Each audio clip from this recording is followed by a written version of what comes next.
Wahai gozaimasu minasan, आजको भिडियोमा मैले तपाईहरुलाई N5 लेसन 2 को भोक्याबुलरी लिएर आएको छु। यदि तपाईहरु जापानिज ल्याङ्ग्वेज सिक्दै हुनुहुन्छ भने यो भिडियो तपाईहरुको लागि। सबैभन्दा पहिला चाहिँ हाम्रो कोरे। कोरे भनेको चाहिँ दिस अथवा यो भन्ने बुझिन्छ। कुनै पनि वस्तुहरु देखाउँदाखेरि चाहिँ हाम्रो सर्ट डिस्टेन्समा छ त्यतिखेर कोरे भनेर देखाउन सकिन्छ हामीले। त्यसपछि हाम्रो पालो रहेको छ सोरे। सोरे भनेको दैट अथवा नियर लिसनर को लागि अथवा केही पनि अलिकति पर डिस्टेन्समा देखाउँदाखेरि त्यो भनेर जनाउँछ। सोरे भनेको चाहिँ त्यो। आरे। आरे भनेको चाहिँ दैट अथवा उ त्यो भनेर देखाउँदाखेरि चाहिँ हामीले आरे भनिन्छ। कुनै पनि वस्तु अलिकति लङ डिस्टेन्समा छ त्यो नजिक छैन भने त्यतिखेर हामीले देखाउँदाखेरि चाहिँ उ त्यो भन्दाखेरि चाहिँ आरे भनिन्छ। कोनो। कोनो भनेको हाम्रो पोलाइट वर्ड हो। अघिको हाम्रो के त अगाडिको कोरेको पोलाइट फर्म भनेको कोनो यो। सोनो। सोरेको पोलाइट फर्म हाम्रो के हुन्छ त सोनो भनेको त्यो। आनो। आनो भनेको उ त्यो। होन। होन भनेको बुक। जिस्यो। जिस्यो भनेको शब्दकोश अथवा डिक्सनरी। जास्सी। जास्सी भनेको म्यागजिन अथवा पत्रिकालाई हामीले जास्सी भनेर भनिन्छौं। सिनबुन। सिनबुन भनेको न्यूजपेपर अथवा समाचार पत्र। सिनबुन भनेको न्यूजपेपर अथवा समाचार पत्र। नोतो। नोतो भनेको नोटबुक। नोटबुकलाई हामीले नोतो भनिन्छ। र यो नोतो लेख्दाखेरि चाहिँ तपाईहरुले यहाँनिर मैले सबै हिरागानामा टेक्स्ट गरेको छु जुन काताकानामा हुनुपर्ने कुराहरु र त्यो हजुरहरुले काताकानाबाट प्र्याक्टिस गर्नु होला। नोतो। नोतो चाहिँ काताकानामा हुन्छ। नोतो नोटबुक। तेच्यो। तेच्यो भनेको पर्सनल नोटबुक अथवा डायरी व्यक्तिगत किताब। जुन हामीले डायरीलाई चाहिँ हामीले तेच्यो भनिन्छ। तेच्यो भनेको पर्सनल नोटबुक। मेइशी। मेइशी भनेको बिजनेस कार्ड। बिजनेस कार्ड अथवा परिचय पत्रलाई हामीले मेइशी भनिन्छ। एनपिचो।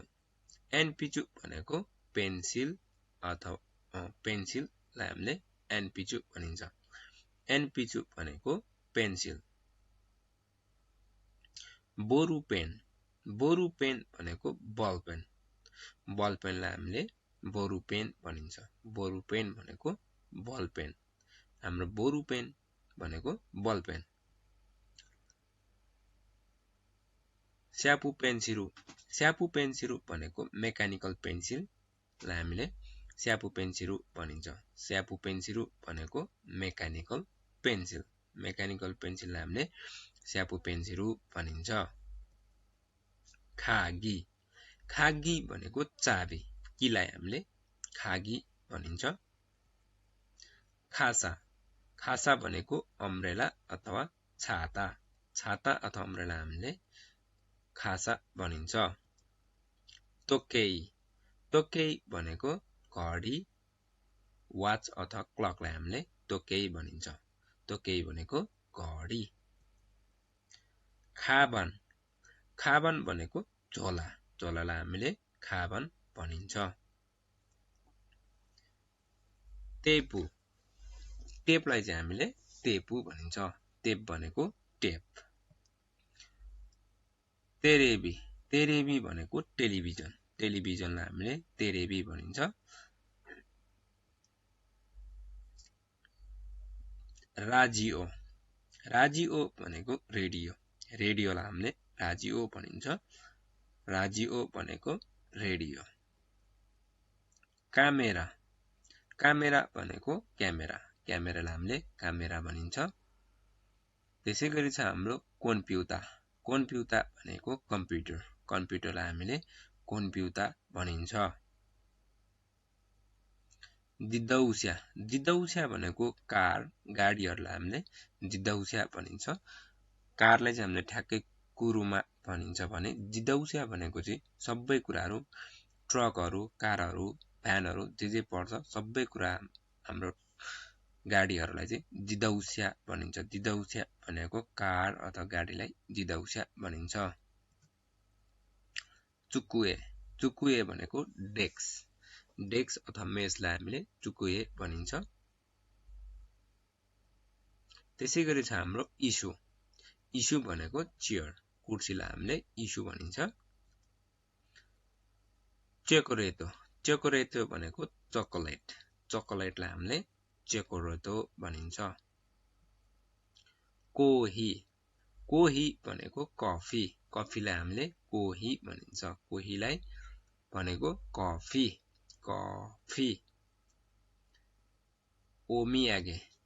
मियागे भनेको हाम्रो के त सुभिनियर अथवा गिफ्टलाई उपहारलाई मियागे भनिन्छ र अगाडि ओमियागे थप्यो भने चाहिँ हाम्रो के त पोलाइट वर्ड हुन्छ ओ थपेपछि ओमियागे भनेको उपहार अथवा गिफ्टलाई हामीले ओमियागे भनिन्छ एइगो भनेको इंग्लिश ल्याङ्ग्वेजलाई हामीले एइगो भनिन्छ एइगो भनेको इंग्लिश ल्याङ्ग्वेज र निहोन्गो भनेको जापानिज ल्याङ्ग्वेजलाई हामीले निहोन्गो भनिन्छ र गो भनेको चाहिँ भाषा अथवा ल्याङ्ग्वेजलाई हामीले गो भनिन्छ नेपाल गो भियतनाम गो चिगोको गो हो इन्डो गो जुन कन्ट्रीको भाषाको अगाडि गो थपेपछि के त त्यो कन्ट्रीको भाषा भनेर बुझिन्छ नेपाल गो भनेको नेपाली भाषा नानी भनेको चाहिँ के है के भन्दा व्हाटलाई हामीले नानी भनिन्छ सौ भनेको द्याट्स राइट हो भन्नु पर्दा चाहिँ सौ भनिन्छ हाम्रो जापानिज ल्याङ्ग्वेजमा र त्यसैगरी छ हाम्रो अर्को वर्ड चिगाइमास भनेको चाहिँ यो गलत छ यो रङ छ भन्दाखेरि चाहिँ हामीले चिगाइमास भनिन्छ र अर्को छ हाम्रो सौदेशका भनेको हो है भन्दाखेरि चाहिँ हाम्रो सौदेशका भनिन्छ सौदेशका भनेको हो है आरिगातो भनेको चाहिँ धन्यवाद है आरिगातो भनेको धन्यवाद अथवा थ्याङ्क यू भनिन्छ र आरिगातो गोजाइमास भन्दाखेरि चाहिँ हाम्रो अलिकति पोलाइट हुन्छ त्यही भएर आरिगातो गोजाइमास भन्नु होला आरिगातो भनेको नि धन्यवादै हो तर अलिकति पोलाइट होइन आरिगातो गोजाइमास भनेको चाहिँ पोलाइट हो त्यही भएर आरिगातो गोजाइमास नै भन्नु होला दाउजो भनेको चाहिँ केही कुरा लिनुहोस् भन्दाखेरि अफरिङ गर्दाखेरि चाहिँ हामीले दाउजो भनिन्छ के त केही कुरा लिनुहोस् भन्नु सपोज पानी लिनुहोस् भन्दाखेरि मिजु दाउजो भन्नु पर्यो है मिजु दाउजो पानी लिनुहोस् भनेको है दाउजो भनेको चाहिँ लिनुहोस् है यसैगरी म तपाईहरुलाई फेरि अघि हाम्रो माथिबाट जुन लेसन 2 को भोक्याबुलरी छ यो फेरि तपाईहरुले राम्रोसँग हेर्नु होला म हजुरलाई विदाउट साउन्ड तपाईहरु आफै पढ्नु होला भनेर भन्न चाहन्छु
Thank you for watching my video. Don't forget to like, share and subscribe my YouTube channel.